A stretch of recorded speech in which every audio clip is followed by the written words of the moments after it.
Bom, olá meus caros alunos, sejam bem-vindos à nossa aula, né, sobre a geometria de Schwarzschild, ok? Vamos falar do ponto 11.3, a geometria da malha de Schwarzschild, certo? Eu optei aqui por uma questão de falta de espaço nas equações, elas são um pouco mais extensas, em eu não aparecer nesse vídeo, mas vocês acompanham aqui que eu estou falando, tá legal? Nos outros eu volto a reaparecer. Então, como a gente viu, né, nós estamos analisando aqui, nesses capítulos, a métrica de Schwarzschild, tá certo? Que tem essa cara aqui, né, como a gente demonstrou. Então, nessa figura, nós vemos aqui o que significa essa simetria esférica aqui do objeto, né? Então, se eu tiver uma massa aqui na origem, né, no sistema de coordenadas esférico, eu tenho φ, a coordenada angular aqui, θ, outra coordenada angular, e R é a coordenada radial. Evidentemente, a um mesmo ponto, né, que dista R dessa esfera, o campo gravitacional não muda, né? Se você mudar aqui ao longo de θ e φ e mantiver R constante, tá certo? Quer dizer, o campo gravitacional aqui não depende fisicamente das escolhas aqui das coordenadas θ e φ.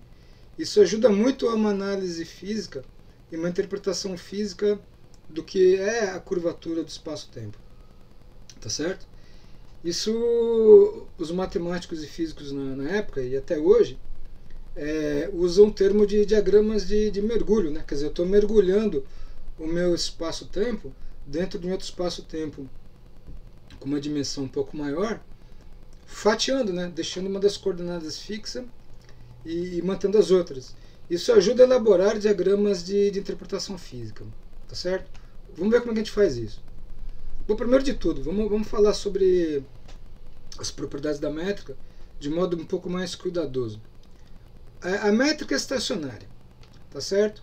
Com estacionária quer dizer que esses coeficientes não dependem do tempo, né? Então esses coeficientes aqui não dependem explicitamente do tempo. Isso é o que significa ser estacionária. Além disso, ela é estática. Por estática, quer dizer que ela não muda se trocarmos t por menos t, porque o dt está ao quadrado aqui, né? Então se a gente mudar t por menos t, ela não vai mudar, tá certo? E o elemento de linha aqui, né, também não contém termos cruzados, né? Vocês observam que não tem, por exemplo, dt vezes dr, não tem dt vezes dθ, nem dt vezes dφ. Se eu tivesse esses termos, né, eu teria uma métrica com rotação, né? Mas eu não tenho rotação aqui, é uma massa sem rotação. Tá legal? Bom, então vamos lá.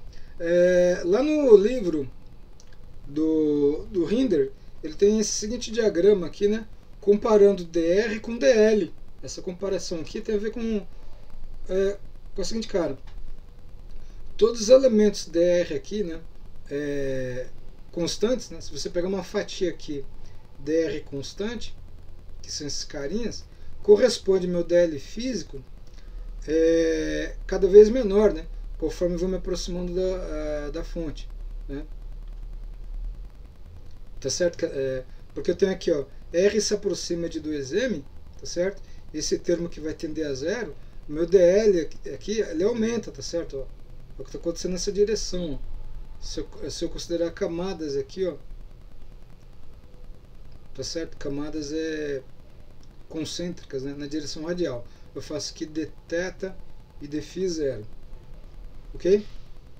Então, esse diagrama aqui, que está em coordenadas cilíndricas, é o que ele chama de paraboloide de Flan, tá certo? Então vamos deduzi-lo aqui, ó.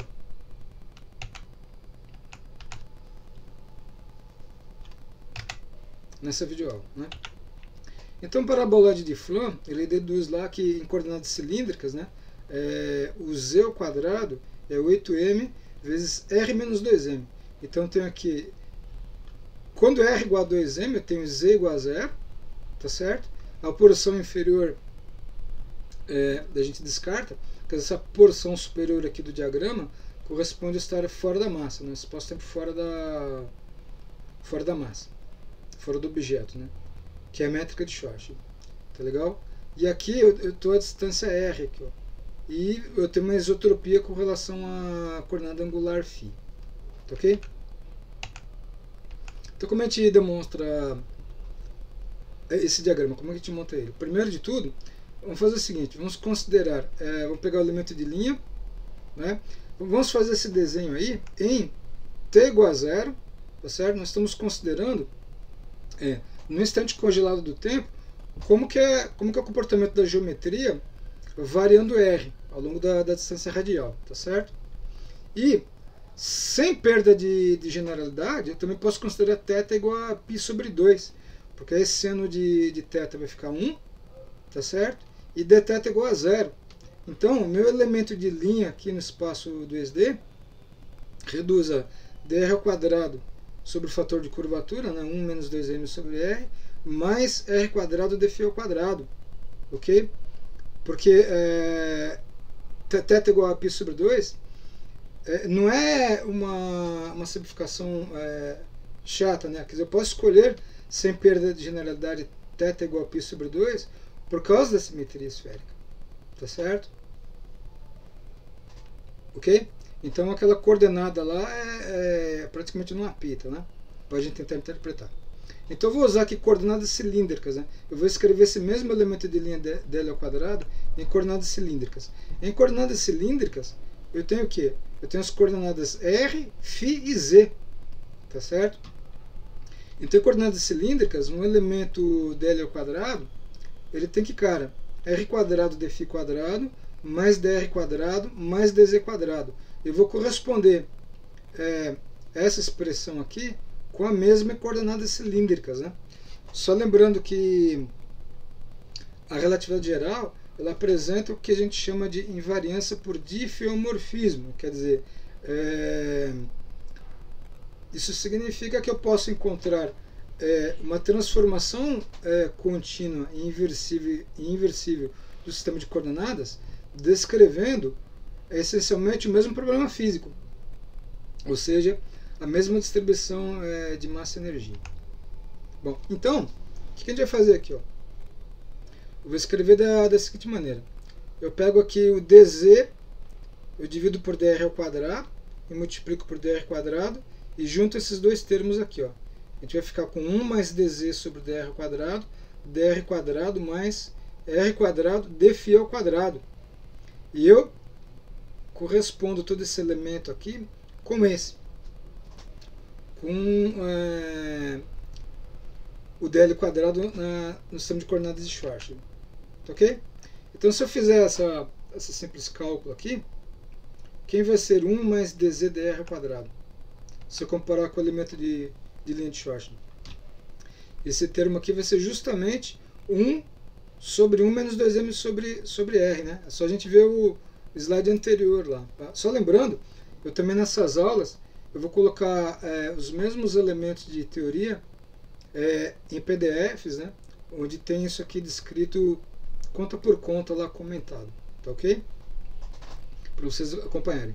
Então esse terminho aqui, 1 mais dz dr ao quadrado, é 1 sobre 1 menos 2m sobre r, e a gente pode resolver para z de r, né? A gente isola aqui e integra.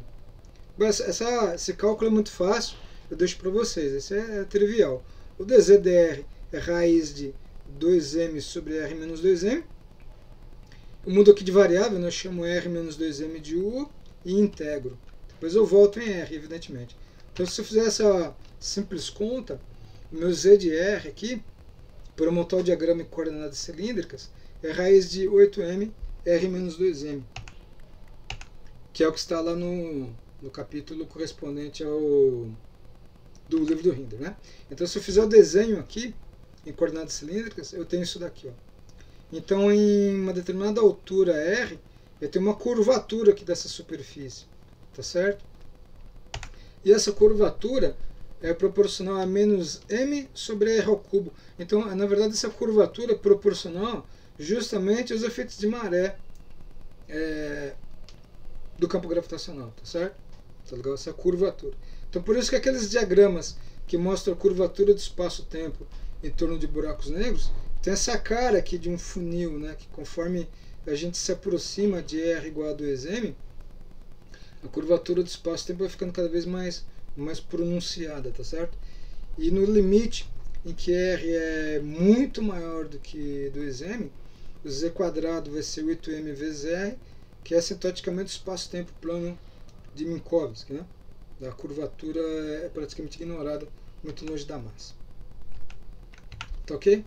Bom, então com isso nós encerramos, né, o capítulo 11.2 do livro do Rinder.